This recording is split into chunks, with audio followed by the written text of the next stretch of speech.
नमस्कार। आज मैं एक नए विषय के साथ यहाँ प्रस्तुत हुई हूँ। मैं सभी लोगों से ये प्रार्थना करती हूँ कि वो वेदों के ऊपर अपनी पूरी निष्ठा और विश्वास रखें। भारतीय संस्कृति में वेद हमारी प्रथम ज्ञान संपदा है, ये हम सब जानते हैं। आज मैंने जो विषय चुना है वो चुना है वाग देवी पर, माँ सरस्वती। माँ सरस्वती जो है वो ज्ञान और शिक्षा की देवी हैं, हम सब जानते हैं। तो हमारे वेदों में इन तत्वों की, इन देवी देवताओं की बहुत उपासना की गई है और इस उपासना का फल ये होता है कि हम इस भौतिक सृष्टि में रहते हुए जिस भी हम सोचते हैं कि इस वस्तु से का हमें प्राप्ति नहीं है, तो हम इसको प्राप्त कर पाएँ। और यहाँ पर माँ सरस्वती से ये पूजा आराधना, ये उपासना है।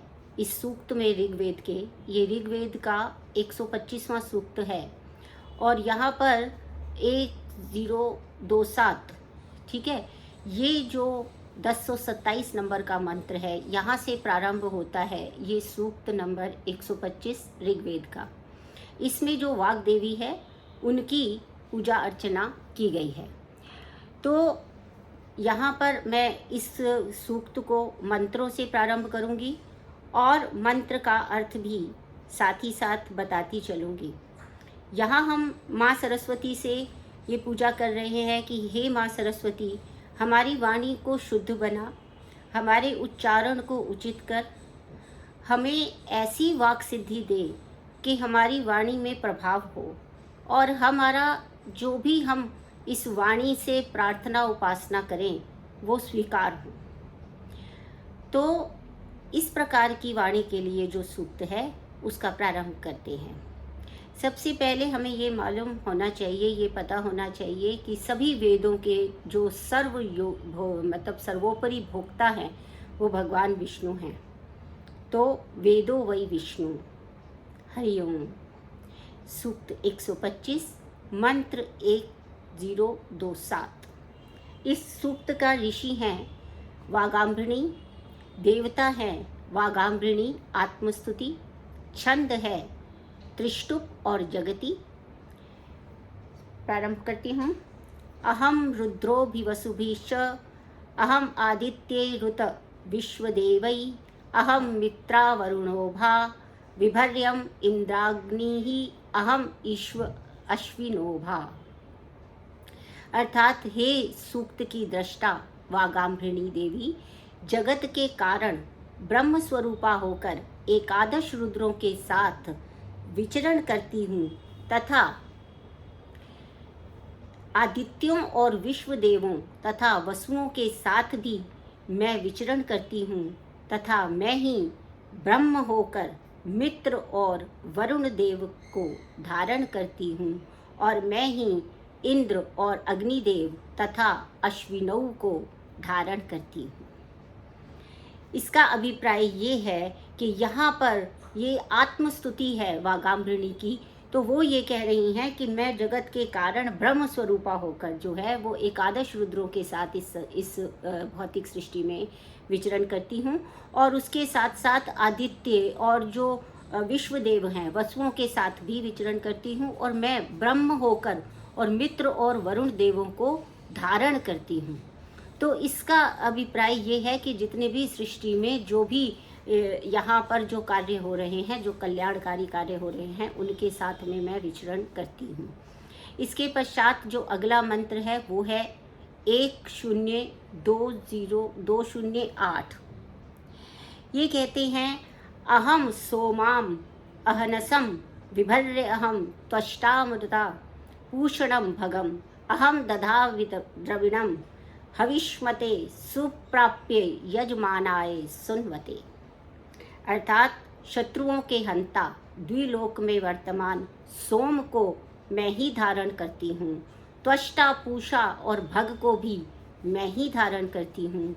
हवि से युक्त शोभन हवि को देवों तक पहुँचाने वाले और सोमाभिषव करने वाले यजमान के लिए याग के फल स्वरूप धन को धारण करती हूँ। तो यहाँ पर वो ये बता रहे हैं कि ये द्युलोक यानी कि जहाँ पर हम जिस लोक को हम देख रहे हैं उसमें मैं सोम को धारण करती हूँ, अर्थात शांति को धारण करती हूँ, पोषण को धारण करती हूँ, भगवान आदित्य को धारण करती हूँ, शोधन जो देवताओं का जो हवि है उसको भी धारण करती हूँ। हमें मालूम है कि हम कोई भी हवन पूजा अर्चना करते हैं तो वाग देवी ही उसमें प्रधान होती है। मंत्रोच्चारण में वाग की शुद्धता ही सबसे अधिक महत्व रखती है। तो फिर इसके बाद अगला मंत्र जो है वो है 102। क्या कहती हैं? अहम राष्ट्री संगमणि वसुनाम चिकितुषी प्रथमा यज्ञयानाम ताम मा देवा व्यदधु पुरुत्रा भूरिस्थात्राम भूय विषयंती। अर्थात मैं ही सारे जगत की ईश्वरी हूँ तथा उपासकों के लिए धन प्राप्त कराने वाली भी मैं ही हूँ तथा साक्षात करणीय पर ब्रह्म को जानने वाली भी मैं ही हूँ। अतः मैं यज्ञाह देवों में मुख्य हूँ, प्रज्ञ रूप बहुभाव से रहने वाली तथा बहुत से भूत जात में अपने को जीव रूप से प्रविष्ट करने वाली मुझे देवों ने अनेक देशों में स्थापित किया है। अर्थात मेरे वैश्व रूप से अवस्थित होने के कारण जो कुछ भी करते हैं वह मेरे ही प्रति करते हैं। क्योंकि वो कह रही हैं कि सब कुछ जो है विभिन्न देशों में हर जगह पर आप देखेंगे वाणी का एक महत्व है, वाणी और भाषा का प्रभाव है। और वो कह रही हैं कि मैं अपने नित्य उपासकों को धन की प्राप्ति कराने वाली हूँ, क्योंकि जब भी हम जो कुछ भी करते हैं उसमें हमारी वाणी का बहुत बड़ा सहयोग रहता है, हम सब यह जानते हैं। तो यहाँ पर वो आत्मस्तुति रूप सूक्ति को यहाँ प्रस्तुत हो रही है। और इसके बाद जो होता है वो क्या है? अगला जो मंत्र है वो 10210 है। मया सो अन्नम मत्ति यो विपश्यति य प्राणीति य इम शृणोत्युक्तम अमंतवो मामत उपक्षिप्यन्ति श्रुधि शुद्ध शधिवम ते वदामि। जो प्राणी अन्न खाता है वह भोक्त शक्ति रूपा मेरे द्वारा ही खाता है। जो वह देखता है, श्वासोच्छ्वास रूप व्यापार करता है, वह सब मेरे द्वारा ही करता है। तथा वह जो कहे हुए को सुनता है वह सब मेरे द्वारा ही है। जो इस प्रकार अंतर्यामी रूप स्थित मुझे नहीं जानते वे अज्ञानी नष्ट हो जाते हैं। वे बहुश्रुते सखे, हे बहुश्रुते सखे, मैं जो कहती हूँ सुनिए। इस श्रद्धालय से लभ्य ब्रह्मात्मक वस्तु का मैं आपको उपदेश करती हूँ। तो माँ ये कह रही हैं कि जब भी प्राणी अन्न खाता है तो वो शक्ति रूप में मुझे ही खाता है। हम देखते हैं अगर कोई भूखा है और बहुत ही बीमार है, दुर्बल है, तो वाणी कहाँ से आएगी? वाणी कहाँ से आती है? उसी अन्न से आती है जो अन्न हम ग्रहण करते हैं। इसलिए अन्न कैसा होना चाहिए? अन्न सात्विक होना चाहिए। अन्न जब सात्विक होता है तो मन सात्विक होता है। जब जैसा भोजन होता है वैसी ही वाणी होती है। तो इसलिए उन्होंने कहा कि जो प्राणी जो अन्न खाता है वह भोग शक्ति रूपा मेरा ही एक तरीके से मेरे द्वारा ही खाता है। और जो वो देखता है, जो श्वास रूप में व्यापार करता है, वह सब मेरे द्वारा ही करता है। क्योंकि वाणी सबसे प्रमुख है और हर उसमें जो है हम वाणी को हम अपनी, अगर हम कभी सुनना चाहते हैं, हम अपना रेस्पिरेशन देखना चाहते हैं तो उसकी भी एक आवाज़ होती है, एक आवाज़, एक शब्द होता है। और वो शब्द कितना महत्वपूर्ण होता है हम जानते हैं। तो इस प्रकार से यहाँ पर उन्होंने बताया है कि ये सारे जो भी श्रद्धा लभ्य, जो भी ब्रह्मात्मक है, इस सब को आप श्रवण करो। जो उपदेश मैं दे रही हूँ उसको आप श्रवण करो। क्योंकि ब्रह्मा का जो उपदेश है, जो ज्ञान रूप का जो उपदेश है, वो तभी सफल होता है जब वाणी में सिद्धि होती है। तो इस प्रकार से अगला जो मंत्र है वो है 10211। अहमेव स्वयं इदं वदामि जुष्टम देवे भी ऋता मानुषे भी यम कामाय तत् उग्रम कृणोमि तम ब्रह्माणम तम ऋषिम तम सुमेधाम।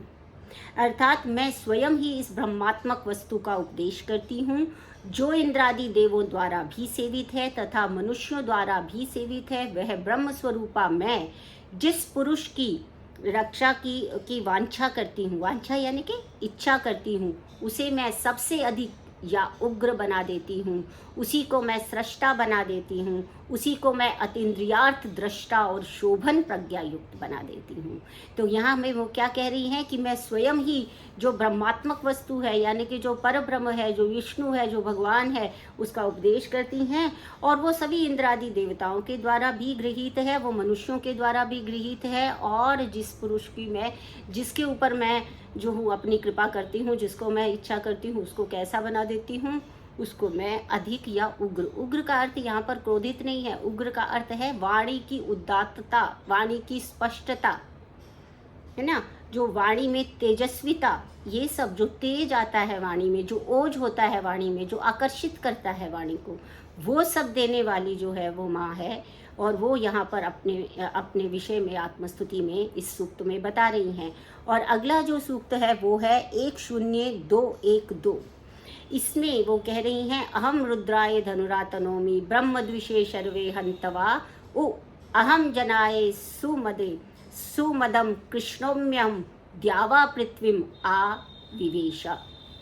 इसका अर्थ है कि पहले त्रिपुर विजय के समय महादेव रुद्र के धनुष को मैंने ही सज्ज किया, डोरी से ताना था ताकि ब्राह्मणों को द्वेष्टा और हिंसक त्रिपुर निवासी असुर मारा जा सके, तथा मैं ही स्तोता जनों के लिए शत्रुओं के साथ संग्राम करती हूँ, तथा मैं ही द्यावा पृथ्वी में अंतर्यामी रूप से प्रविष्ट हूँ। तो यहाँ पर वो कहते हैं द्यो, यानी कि ये जो आकाश और पृथ्वी में जो द्यो एक के समान जो प्रविष्ट हैं, वो वही स्वयं प्रविष्ट हैं, द्यावा पृथ्वी में अंतर्यामी रूप से प्रविष्ट हैं।